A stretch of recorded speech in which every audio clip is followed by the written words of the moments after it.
Hi, I'm Suzanne from the Office on Aging Senior Center Division, and today I am going to show you how to make paper flowers. This is a terrific craft because you need minimal supplies, they're inexpensive to make, and you can make a wide variety of colors and shapes and sizes that come together beautifully as a focal point on the wall for your home or for a special event. They look complicated, but they're easy to make. We're going to make this beautiful blue flower today. Let's get started. You can pause the video here to write down the supplies you'll need. For the base of the flower, you'll want some heavyweight cardboard like a shipping box cut into a circle of your desired size. You'll also want some food packaging. Something like a cereal box is perfect. You'll also need a ruler, scissors, box cutter is optional, pencil, marker, glue stick, something sharp like a cuticle stick to punch holes in the cardboard, and some pipe cleaners. To assemble the flower, I use a hot glue gun because it's easy to use and it dries quickly. You can use regular white glue, just know that it will take longer to dry each piece. For the center of your flower, you can use rolled paper, buttons, pom-poms, shaped pipe cleaners, or really any decorative items that you think would look nice in the center of your flower. When choosing your paper for your flower, think about how sturdy you need it to be. We're going to use 12 by 12 cardstock in a solid color today. I purchased a multi-pack of this at a big box store, 180 sheets for under $20, so that will go a long way. You can also use pattern paper if you wish. You can also use copy paper. This comes in a wide variety of colors and it's readily available. Just know that your flower may not be quite as sturdy if you make it out of copy paper. Let's go ahead and make our base. You will need a heavy piece of cardboard. This is cut out of a shipping box. I also have here a cuticle stick that has a sharp end. You can use any object with a sharp end to poke the holes, and about a 6-inch length of pipe cleaner. I've already poked the holes, but just to show you, you just punch through with the pointed end, 2 holes about 2 inches apart. You then take the pipe cleaner, put the cut end into the hole, and then pull that from the back. You're going to leave a small loop because that's what you'll use to hang your paper flower, and you will just take these ends and twist them together. There's not a lot of weight to these flowers, so that will be perfectly sufficient to carry the weight of the flower, and the pipe cleaner helps prevent any scratching on your wall. That's all there is to making the base. Now let's go over how to make your petal templates. Today we're going to make a flower using 3 size petals. This will be the small, this is the medium, and I'm going to show you how to make a large petal template out of light cardboard in the same shape. The first thing you want to do is take a lightweight piece of paper. This is copy paper. This happens to be legal size. Fold it in half lengthwise. Take a marker, and what I'm going to do is I'm going to make a larger petal shape that mimics the other two. So I'm just outlining that about 1 inch larger and putting a flat bottom on it. I'll talk about why we do that later. And when you cut this out, that will be a paper template that you can trace on the lightweight cardboard to make your largest petal size template. There you go. So I will use this to trace on some lightweight cardboard, and we will have another larger lightweight template. One good question is, how many petals am I going to need of each size?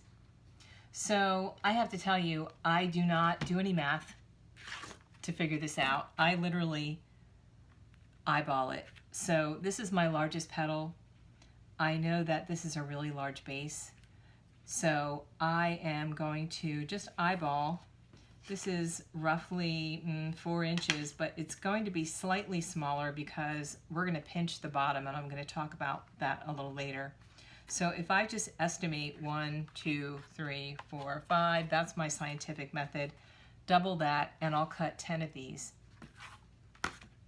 And then we'll do the same thing for the other sizes. When you're working on this project, you will work from the outside in. So I'm going to start with my largest petals.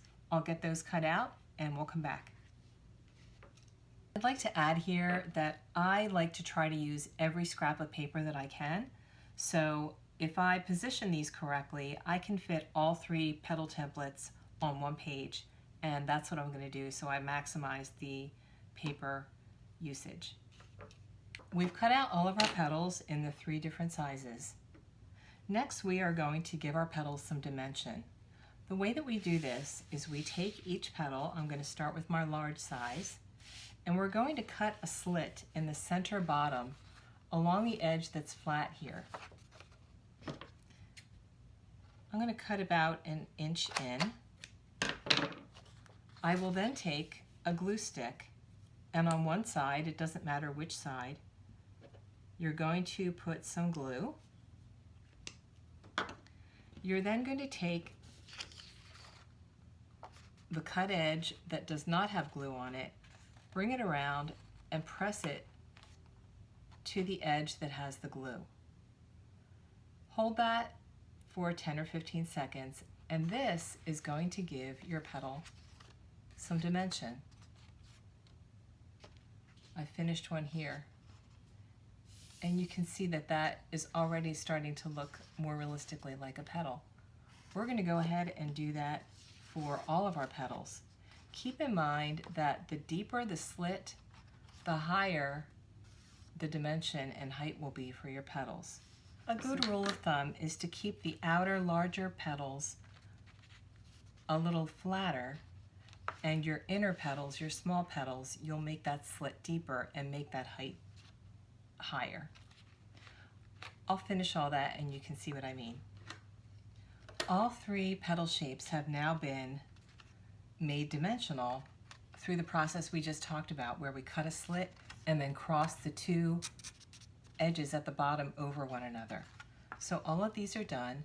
I'm going to now show you how to shape the petals a little further. So taking one petal, you're going to take the ends and very gently start to just roll the edges of that paper. And you don't want to crease it. You can work with it gently. I usually just do this by hand, where I'm literally just rolling the edge. It takes a little practice, but what will happen is this will give the flower a little bit more of a natural curl, like this. You can go through and do that. To actually curl the edges a little bit more, I will use a pencil, and I will roll the edge around the edge of a pencil a couple of times. And you can see that makes a nice curl on the edge of the petal. So if you have cut these out a little bit imperfectly, or you have a little bit of a rough edge, don't worry about it. This is a very forgiving craft. Crafting is meant to be fun, not stressful. We don't want to increase our stress, we want to reduce it. So please don't worry too much if everything isn't perfect.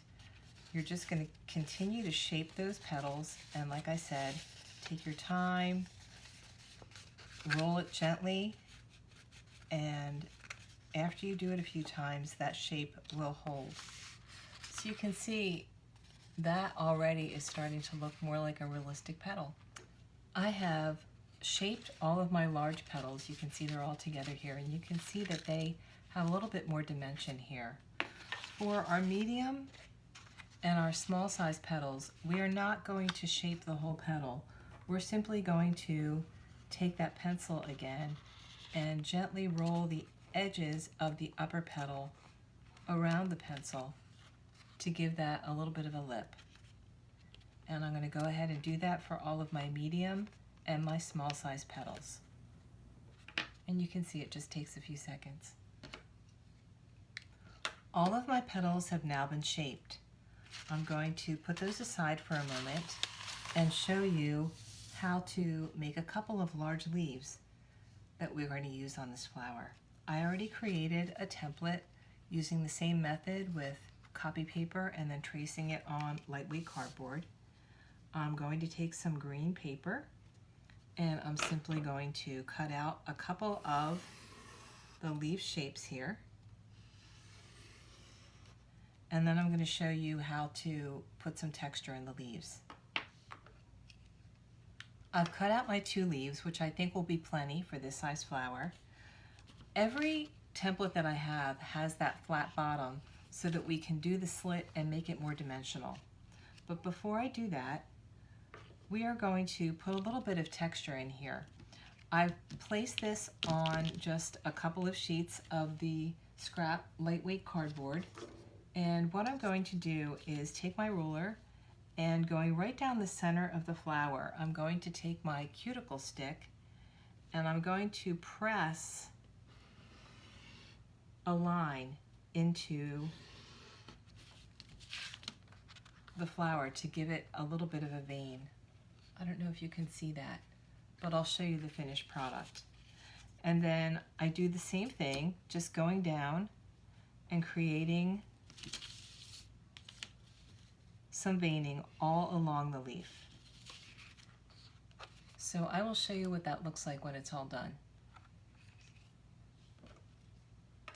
So these 2 leaves have been texturized. I'm hoping you can see that by just pressing the cuticle stick into the paper with just a small piece of cardboard or padding underneath using that cuticle stick.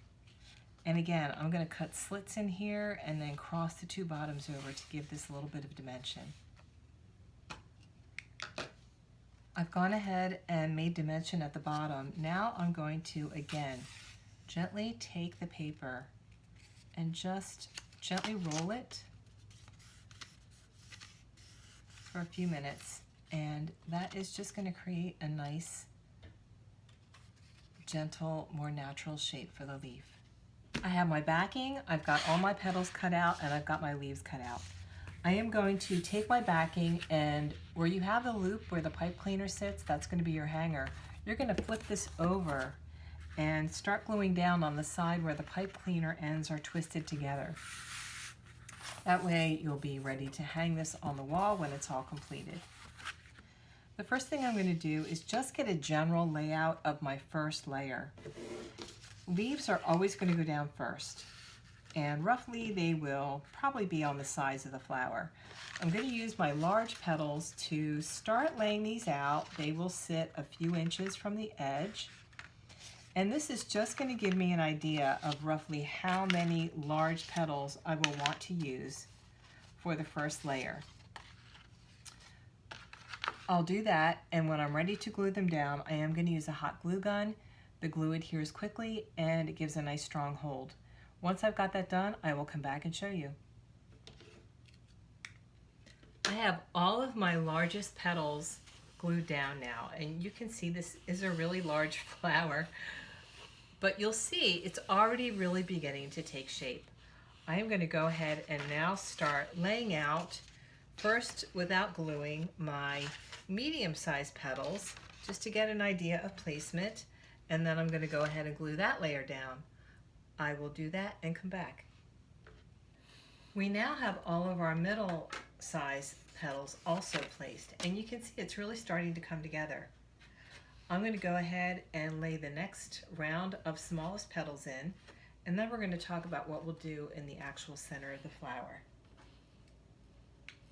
All 3 sizes of petals are now in place. So we will go ahead and decide what we want to do for the center.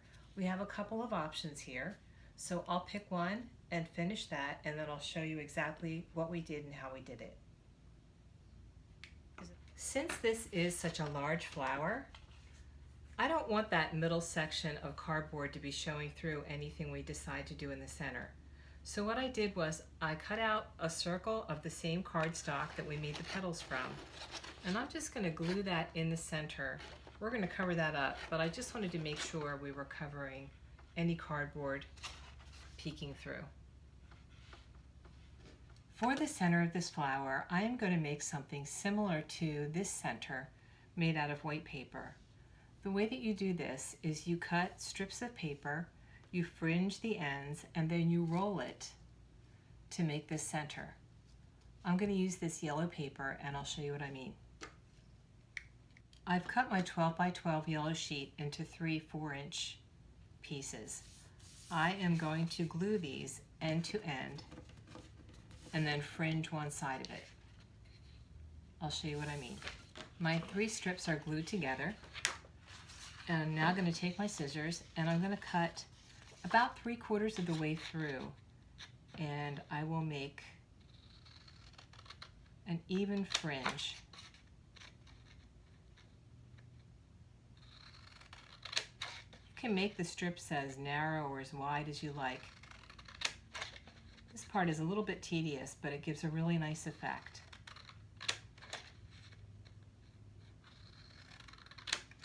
As you can see, I'm starting to cut a fringe about 3/4 of the way through the paper.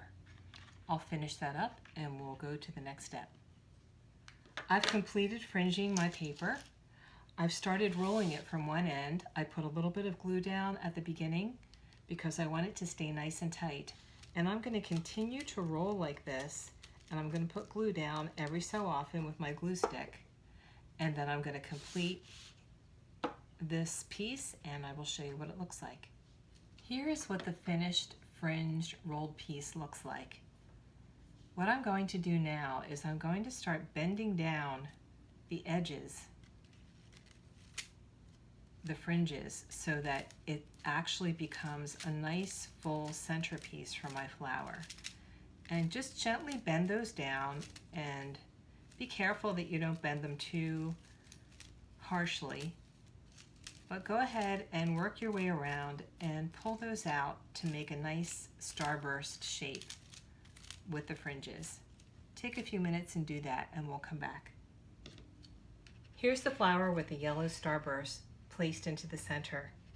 I decided it needed a little more color, so I took an orange pipe cleaner, cut it into small pieces, bent the ends over, and I'm going to just go ahead and place those right in the center. I'm just pushing those in gently, and I think they're going to stay.